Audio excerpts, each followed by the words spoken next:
Anda sedang mendengar Shock Podcast. Shock. Podcast ini adalah berdasarkan kisah-kisah benar. Segala perlakuan berunsur syirik tidak digalakkan sama sekali. Budi bicara pendengar dinasihatkan. Bayangkan jika anda berada di sebuah kawasan yang tiada penghuni. Di dalamnya berbunyi suara-suara gaib yang penuh misteri. Di sebalik situasi seram ini, mungkin ada entiti yang sedang memerhati tanpa anda sedari. Kerana setiap ketakutan itu datangnya dari firasat maupun sifat kosong dalam diri yang tiada penghujung. Inilah cerita hantu seram. Apakah perkhidmatan dan kemudahan itu boleh dikaitkan dengan perkara mistik? Khadam dan saka, dua makhluk ini sering dikaitkan dengan masyarakat kita sejak zaman berzaman. Tapi apakah maksud sebenar dan sifat-sifat khadam dan saka ini? Apakah kedua-dua makhluk ini dari kalangan jin, syaitan dan iblis? Saya Rizal Wan Ramli, atau lebih dikenali dengan Abang Wan, dalam cerita hantu seram Shock Podcast musim kedua. Zaman nenek moyang kita pada zaman dahulu tiada sebarang kemudahan canggih seperti kita di zaman serba moden kini. Perkhidmatan kita untuk kemudahan transport, pagar elektrik, lampu spotlight, drone yang mampu terbang tinggi dan bermacam-macam lagi. Namun lain dengan zaman-zaman dahulu. Siapakah dan bagaimanakah kelangsungan hidup masyarakat nenek moyang kita pada zaman dahulu? Dapatkah kita gambarkan bila sebut khadam dan saka ini? Seperti mana masyarakat kita yang sedia maklum, saka ini tergolong daripada hantu raya, hantu polong, pelesit.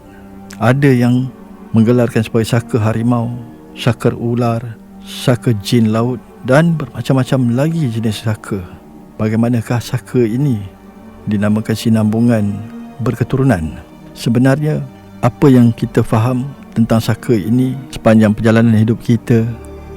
Pasti ada di antara pendengar-pendengar yang pernah dimomokkan dengan kewujudan saka. Namun apakah itu saka? Dan bagaimanakah sinambungan keturunan dalam menjalani hidup dengan pendampingan dengan saka? Tahukah anda apakah sifat-sifat yang ada pada orang yang mempunyai saka? Salah satunya adalah sifatnya yang panas paran, sering bermimpi jatuh dari tempat yang tinggi, mengalami lebam di bahagian tubuh badan. Kemudian mimpi yang berkaitan dengan bayi, mimpi dikejar binatang atau dipatuk dengan ular yang berbisa. Ada juga yang sakit sendi, buku lali, di lutut dan berdebar tanpa sebab. Ada juga di kalangan mereka yang tidak suka dengan bauan kasturi kijang contohnya. Ada di kalangan mereka yang punya saka yang rumah tangganya sering bermasalah, sering bertengkar dengan pasangan hanya kerana sebab yang terlalu sedikit, terlalu kecil untuk dipertikaikan. Jadi suka abang kongsikan di sini apa beza khadam dan saka. Ya, seperjalanan hidup Abang Wan, banyak penceritaan yang membawa pengertian perbezaan khadam dan saka. Beza khadam adalah antara jin yang digunakan sebagai pendamping dukun dan bomoh. Itu yang dimaksudkan dengan khadam. Sebagai membawa tuju-tuju, sihir dan santau. Ini adalah tergolong daripada jin-jin yang bersifat jahat, yang membuat pasangan rumah tangga yang bercerai-berai, pekerjaan yang sering bermasalah, rezeki yang susah untuk masuk ke dalam poket seseorang. Jadi untuk kita kenal pasti pengamal dan pendamping yang berdampingan dengan saka ini biasanya mereka yang mengamalkan perasapan keris pada setiap hari Isnin dan hari Khamis. Ada juga yang menggunakan cincin dan ada juga yang mengamalkan penggunaan tangkal yang diikat pada pinggang, pada leher. Itu sebahagiannya yang perlu diketahui. Jadi apa yang ada dalam tangkal tersebut? Biasanya sejenis wafak yang tertulis ayat-ayat Al-Quran yang salah pemahamannya. Selain daripada itu, ada juga di kalangan mereka yang terpaksa mengikut pelbagai syarat bagi menjaga saka yang didampingi oleh mereka ini. Kerana saka ini tergolong daripada jin yang bersifat jahat dan menyesatkan.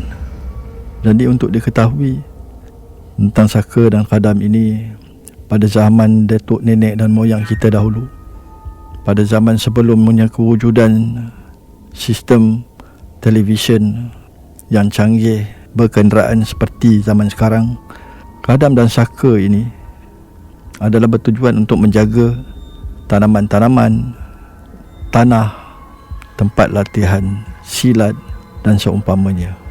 Bagi mereka yang mungkin pada zaman dahulu punyai banyak lagi penceritaan yang berkaitan dengan kadam dan saka. Saka ini digunakan untuk kepentingan pada zaman datuk nenek moyang kita. Namun kesan dan akibatnya perlu kita fahami dan kita ketahui. Akibat daripada pendampingan dengan saka atau kadam ini, apabila ketika seseorang itu ketika masanya menemui ajal, begitu azab, di mana Abuan pernah lalui situasi ini sehingga mereka terpaksa membuka bumbung di rumah mereka bagi melepaskan dan membebaskan saka yang didampinginya. Seberapa banyak saka, banyak itu jugalah azab yang diterima, hasil dan kesan daripada berdampingan dengan saka dalam diri mereka. Namun biasanya seseorang yang membela saka ini tadi, biasanya mereka sudah meninggal sebulan atau lebih daripada tempoh yang sepatutnya. Namun dia mampu hidup seolah-olah mayat hidup. Itulah pengertian yang sebenarnya bagi mereka yang berdampingan dengan saka ketika akhir hayat mereka menemui ajal.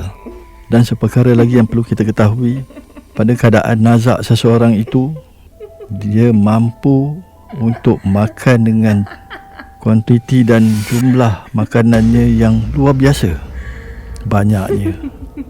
Dan sebahagian juga ada yang meminta untuk makan makanan seperti ayam yang seekor jumlahnya, kemudian telur ayam dengan jumlah yang banyak, nasi ataupun pulut kuning seumpamanya. Itu adalah sebahagian daripada tanda seseorang itu berdampingan dengan saka.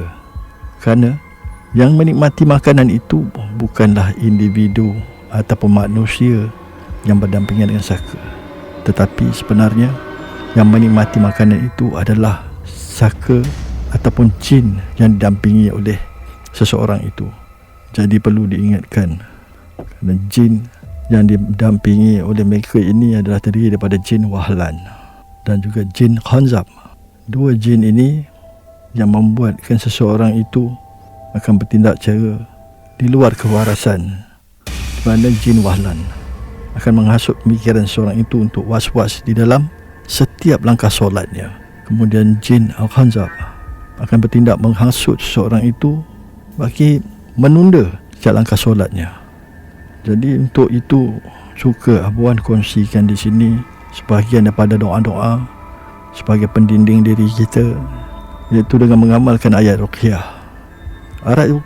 Ayat ruqyah ini cukup mudah kerana dia terdiri daripada surah Al-Fatihah, surah 3 Qul, iaitu surah Al-Ikhlas, surah An-Nas, surah Al-Falaq dan juga ayat kursi. Seterusnya surah Al-Syafat ayat 7. Saranan Abawan agar pendengar-pendengar amalkan ayat-ayat ini sebagai pendinding diri kita dari terjebak dengan perkara-perkara yang haram di sisi agama. Jadi sampai di sini sahaja perkongsian padat daripada Abang Wan untuk anda di luar sana dengan informasi yang bermanfaat agar dapat dikongsikan mengenai kadam dan saka. Sehingga kita bertemu lagi di lain episod dengan bahan yang lebih bermanfaat, yang lebih berinformasi, yang lebih menyeramkan di samping informasi berguna untuk anda di luar sana. Sekian, terima kasih daripada Rizal Wan Ramli di dalam cerita hantu seram Syok Podcast. Wassalamualaikum.